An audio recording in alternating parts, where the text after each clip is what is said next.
నమస్తే, welcome to I news. నిజంగా ఇది అద్భుతం. Gilbert the hope of oceans. మన సముద్రాలు ప్లాస్టిక్ భూతం చేతిలో చిక్కి విలవిల్లాడిపోతున్నాయి. కళ్ళు తెరిచి చూస్తే ప్రతి అల, ప్రతి చేప కాలుష్యపు విషపు కోరల్లో నలిగిపోతోంది. ఈ విపత్తుకు పరిష్కారం లేదా? భవిష్యత్తు అంధకారమేనా అనుకుంటున్నారా? లేదు, ఖచ్చితంగా ఉంది. ఎందుకంటే సైన్స్, టెక్నాలజీ కలిపి ఓ అద్భుతమైన ఆవిష్కరించాయి. ఒక హీరోను సృష్టించాయి. మీరు చూస్తున్నది కేవలం ఒక రోబోట్ ఫిష్ కాదు. ఇది ఆశకు ప్రతీక.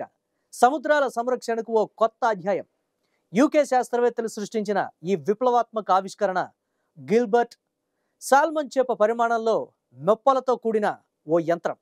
ఇది నీటిలో అలవోకగా ఈదుతుంది. ప్రతి కదలికలో దాని మొప్పల ద్వారా నీటిని ఫిల్టర్ చేస్తుంది. కంటికి కనిపించని ప్రాణాలను హరించే ఆ మైక్రో ప్లాస్టిక్లను 2 మిల్లీమీటర్ల చిన్న రేణువులను సైతం తనలోకి లాగేసుకుంటుంది. ఇది కేవలం ప్లాస్టిక్ను సేకరించడం మాత్రమే కాదు, సముద్రాల గుండెల్లో దాగి ఉన్న కాలుష్యాన్ని బయటకు తీసే ఓ అద్భుతమైన డిటెక్టర్. ఇది కేవలం ఒక ఆవిష్కరణ కాదు, భవిష్యత్ తరాల కోసం మనం చేస్తున్న యుద్ధంలో ఓ శక్తివంతమైన ఆయుధం. మనం ఎదుర్కొంటున్న అతిపెద్ద పర్యావరణ విపత్తుల్లో ఒకటి ఈ సముద్రపు ప్లాస్టిక్ కాలుష్యం. కానీ ఇప్పుడు మనకు ఒక ఆశాకిరణం కనిపిస్తోంది. గిల్బర్ట్ వంటి రోబోట్ ఫిష్లు మన సముద్రాలను మళ్ళీ శుభ్రం చేయడానికి, వాటి ప్రాణాలను కాపాడటానికి సిద్ధంగా ఉన్నాయి. ఇది కేవలం ఆరంభం మాత్రమే. ఈ చిన్న రోబోటిక్ హీరో మహాసముద్రాలకు కొత్త జీవితాన్ని ఇవ్వబోతోంది.